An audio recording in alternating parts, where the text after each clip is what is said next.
as actual combat. So useful stuff there. You see right here, Moon realizes that, okay, these Dryads aren't going to do very much damage to this Town Hall, so why bother having the Dryads in the battle?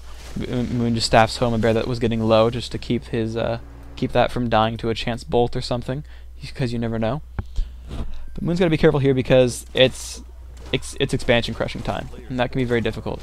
Now you can see one cute little thing that Moon is doing here, and this is extremely smart of him, is he has split up the Dryads. Now, he obviously ran them away in the first place because he was trying not to get hit by mortars, but what they're doing right now is they're rally-jacking every unit that comes out of Infi's base.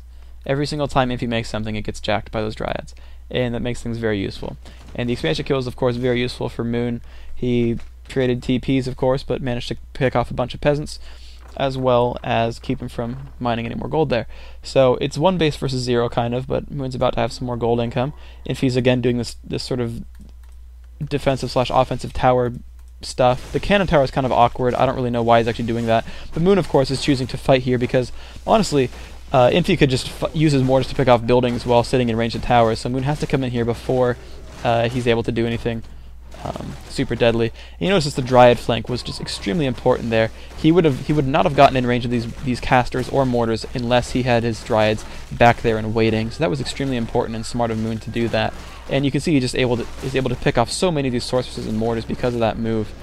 And you can see the units just getting focused down very quickly. Infi trying to get his units back now. They're getting splashed down by the Demon Hunter quite a bit. And there's just, Breath of Fire doing tons more area effect damage. Moon's heroes, again, are just too good. And we saw so much in this game where he would pick off water mentals, he would pick off peasants, he would pick off footmen. And, there are a lot of games where it doesn't matter. Having a little bit of perfection where you get a little bit more damage output, you get a little bit more experience or whatever. Oftentimes it doesn't make a difference. In this kind of case, it was that climactic battle and he hit level 6 right at the beginning. If he hit level 6 2 minutes later, he wouldn't have won the battle because he would have lost all his bears and if he would have just sat there picking off all his units. But in this case, he got owned. So, what up? And now the game's obviously over. Moon just doing some work here. For whatever reason, that Mountain King ran up next to the bear so he could die. Demon Hunter obviously is 7 now. It's basically game over. You're going to see him leave pretty soon. Yeah, good game. So that is basically how you try to play this matchup. This is obviously Moon planned almost every step of that strategy and matchup.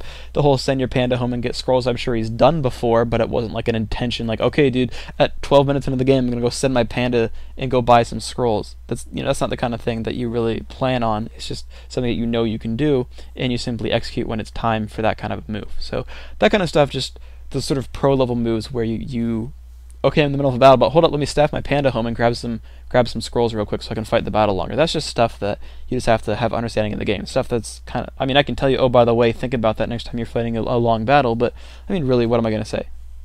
Obviously, the capability exists of you to buy scrolls. It's up to you to decide when to do it. But what I will tell you to carbon copy from Moon is the build order, the building placement. You notice that the altar was on the bottom half of the base, so that it was closer to the creep camp he was creeping out. You notice the Ancient War positioning was such that it would not easily die to militia aggroing the creeps and being an annoying bit. All sorts of stuff like that is stuff worth copying. The one archer and then run the Ancient War across so you can creep something else later on in the game and then just simply buy some mercenaries. And really all he did was save money so that, and then basically hope that a demon hunter and a panda and a couple of mercenaries would be enough to stop any kind of a footman push. And that's kind of risky on Moon's part, absolutely, because if he decided, hey, look at this, you don't have any units, let me go try to tower you or something, that's a possibility. I know he built an expansion, but still, that's a possibility, something he could have done. Moon didn't have many units. Infi really could have been aggressive on him and done a lot of damage there. But yeah, the fact of the matter is, archers are not very useful in this matchup. Not when your opponent expands and is good enough to defend his expansion successfully. Anyone who's really good at this game will easily be able to defend their expansion. They've played against every strategy out there. Someone like Infi has played against every Nettle strategy out there. He knows what these people are going to do. He knows what they're capable of, and he's still confident enough that he will expand against every Night Elf on this map. So he knows he can defend the expansion. So I wouldn't worry about it, unless you out micro the kid. or he's just simply not very good and didn't build correctly so as to defend his expansion, you're not going to be able to push down the expansion with 2 more archers. It's not going to make a difference. So I wouldn't worry about it.